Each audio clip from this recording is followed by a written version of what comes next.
Potential future Red Raiders flooded the Texas Tech campus today during an annual recruiting event that has become one of the largest on the yearly calendar. Coming up, we'll have the details on Texas Tech Preview 2023.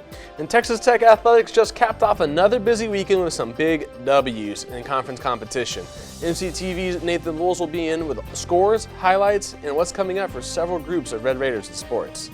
In an annual celebration of a cornerstone of the college media community was held here on campus last week, joining other students around the world. Find out how Texas Tech's student-run radio station joined the international community for a special 24-hour broadcast marathon. This is the MCTV Weekday Update.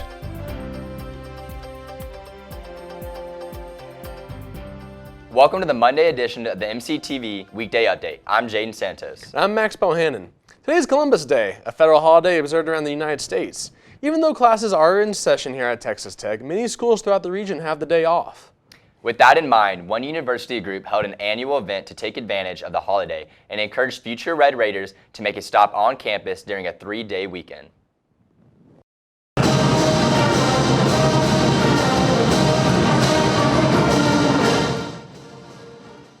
Earlier today, Texas Tech Preview 2023 took place across campus. The yearly event is hosted by the Office of Undergraduate Affairs, and it features a day-long schedule of activities to give high school students the chance to experience campus. Texas Tech Preview kicked off at 8 a.m. this morning with a spirit rally and welcomed at the United Supermarkets Arena. Members of the Goin' Band from Raiderland were joined by Raider Red, the Masked Rider, and members of the Spirit Squad to help energize the crowd. Other VIPs, such as head football coach Joey McGuire, were also on hand to welcome potential Red Raiders and their families to Texas Tech. After the opening event, a resource fair was held on the concourse of the USA, followed by the start of campus bus tours that continued into the afternoon. The day's festivities finished up with breakout sessions at each of the university's colleges. The 2023 edition of Texas Tech Preview officially came to close at 4 p.m. International Week 2023 came to an end over the weekend after 6 straight days of events and activities that brought attention to the many different people groups who are part of the university community.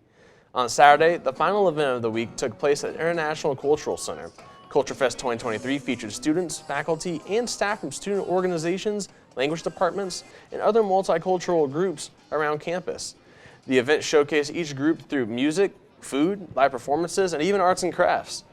Representatives of some groups also dressed in traditional clothing from their country or culture, along with decorations and imagery at booths and tables that surrounded the outside of the ICC. Culture Fest is an annual event hosted by the Office of International Affairs, and it's also OIA's largest event of the fall semester. The festival is typically the final event of the International Week calendar. Saturday's Culture Fest 2023 was free and open to the public. Graduate programs here at Texas Tech have continued to grow, especially over the last few years. With the number of students increasing, the university continues to find creative ways to showcase the research being done by students who continued their education at Texas Tech. Last Friday, one unique option for quickly showcasing research efforts took place in the sub. The annual 3 Minutes Thesis competition was hosted by the graduate school, giving dozens of students the chance to share their work with the campus community. Competitors showed up at the sub start at 9:30 a.m. where several initial heats took place on the second floor. 70 grad students took center stage using a single graphic in 3 minutes or less to give a condensed version of their thesis to judges and attendees. It's a very fast-paced competition, and we're super excited to see our students do so well. So it definitely helps them improve their presentation skills, their language to a non-specialist audience. So again, most exciting competition of the year. The winner of last week's competition was Benjamin Madura, who spoke about the health benefits of pH-enhanced beef. Madura was awarded a $300 top prize, followed by second-place student Isabel Meza, who won $200, and third-place contestant Megan Mills, who received $100. Madura will also move on to the regional round of the competition in Greenville, South Carolina next March, with a chance to advance on to nationals. The Lubbock area experienced the coldest night of the fall season so far as temperatures fell into the 40s early Saturday morning. The official low temperature at the airport came in at 45 degrees just before 7 a.m. And the rest of the weekend was also a bit cooler, with highs staying in the 60s on Saturday and climbing just above 80 degrees on Sunday. So does that mean that the cooler conditions are here to stay? Let's take a look at the MCTV forecast. The MCTV Tower Cam is currently showing lots of sunshine, almost no wind. Temperatures are currently in the 80s, creating a beautiful day here on campus for visitors here for Texas Tech Preview. The sun is expected to stick around the rest of the day, and highs should top out in the mid-80s late this afternoon. Tonight, temperatures will cool off a bit after sunset, but lows are expected to stay in the mid-50s, which is a lot warmer than the 40-degree lows from only 2 nights ago. Conditions will be mild overnight, with clear skies and a gentle breeze. Tomorrow, the warm conditions and sunshine remain in the forecast. In fact, Tuesday is looking a lot like today, with another round of 80-degree highs. The only difference is that the wind will be slightly breezy, but overall it will be another great day to get outside and enjoy the weather. Heading to the middle of the week, temperatures are expected to be a bit warmer on Wednesday afternoon, with highs in the upper 80s.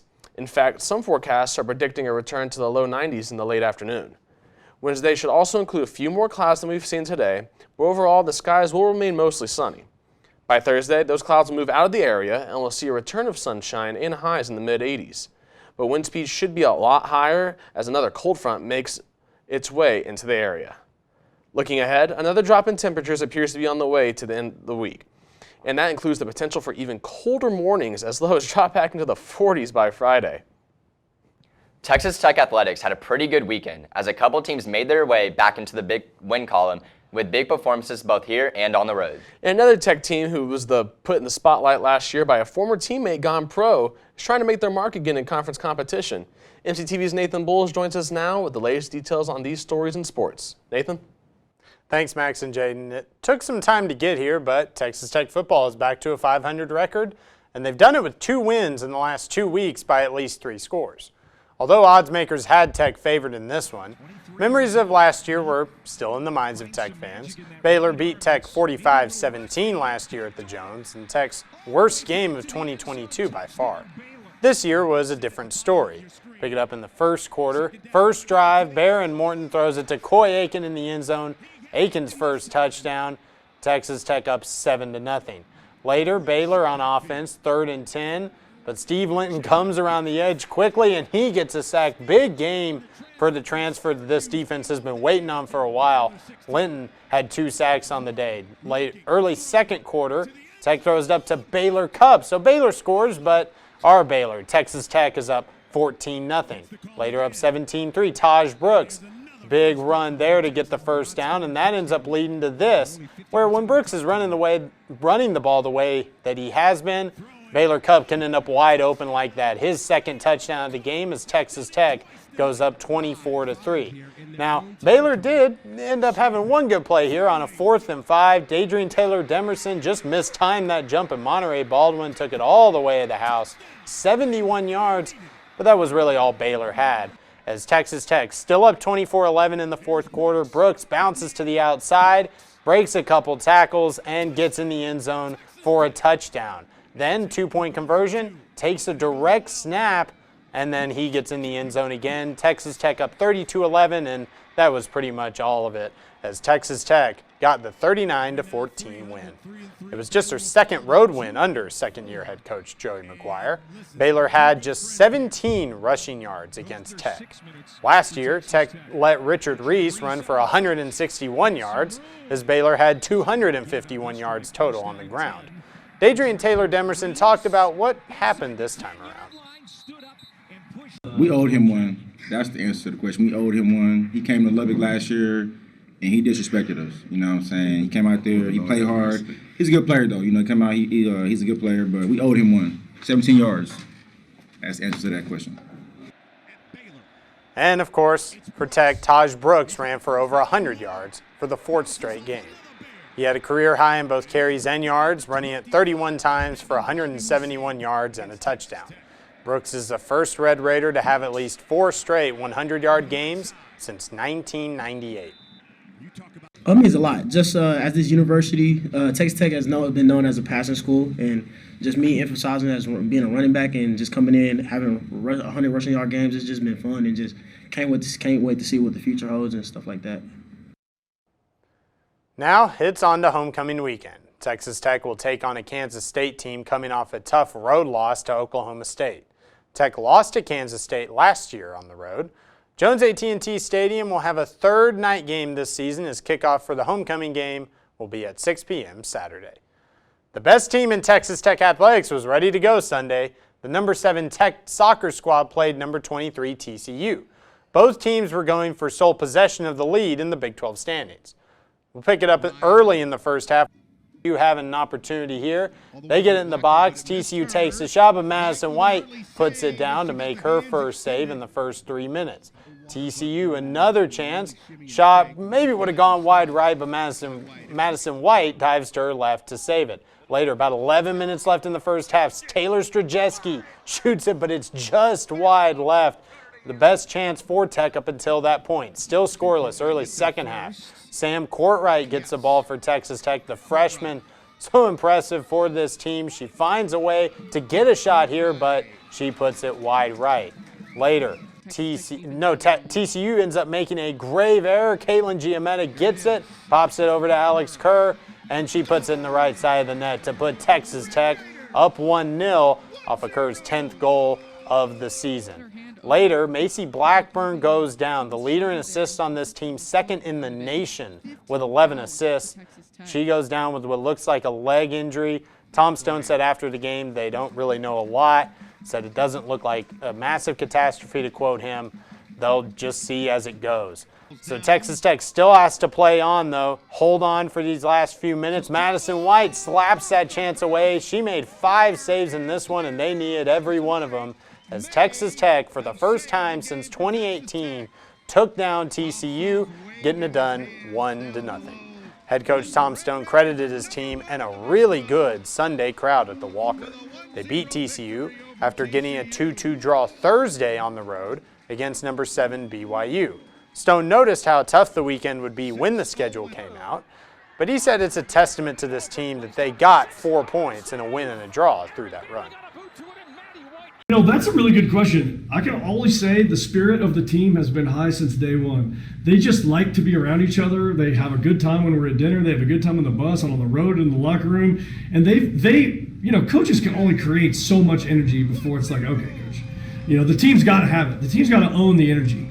And they've owned it, and it's not fake. They're really into it. They're really into the season. I think a lot of them see that the last couple of years we've been really devastated by injuries, and we didn't like the way the year's finished. And they were like, that's not us. That's not the standard set from Kirsten Davis and Jalen Hinkle and historical players that put us on the map. This team wanted to, hey, come on. We got everybody healthy. There's no excuses now. And so far so good in that regard. Obviously, there's a lot left. And going to Orlando and back to play Oklahoma State, massive pain. Both games are going to be a massive pain. But we like where we are today, and just keep getting points if we can. For Tech, it was a defensive game against a team in TCU that has made 3 straight Sweet 16s. Striker Alex Kerr and goalie Madison White talked about dealing with the physicality of the game and playing BYU and TCU back-to-back. Yeah, we were dealing with a lot of pressure. They were putting numbers forwards, putting balls forwards, and I think we just did a really good job of defending as a team and as a unit and pressing together so that we kind of stayed together and didn't get balls put in between us. So I think we just did a lot of communication and a lot of just team effort. I also think we haven't played a team like that. I guess BYU and TCU were our 2 hardest games of the season, and we had them back-to-back. So I think dealing with a little bit of adversity with a team like that is good on the ball and moves the ball well, I think we did well handling it. Their schedule might not be as tough through the rest of Big 12 play, but I don't think anyone would call it easy. They'll go on the road again to play new Big 12 member UCF on Thursday before coming back for Senior Day Sunday. First touch is at 6 p.m. Eastern Time, so 5 p.m. Central Time, a little earlier than a normal Thursday for Tech soccer.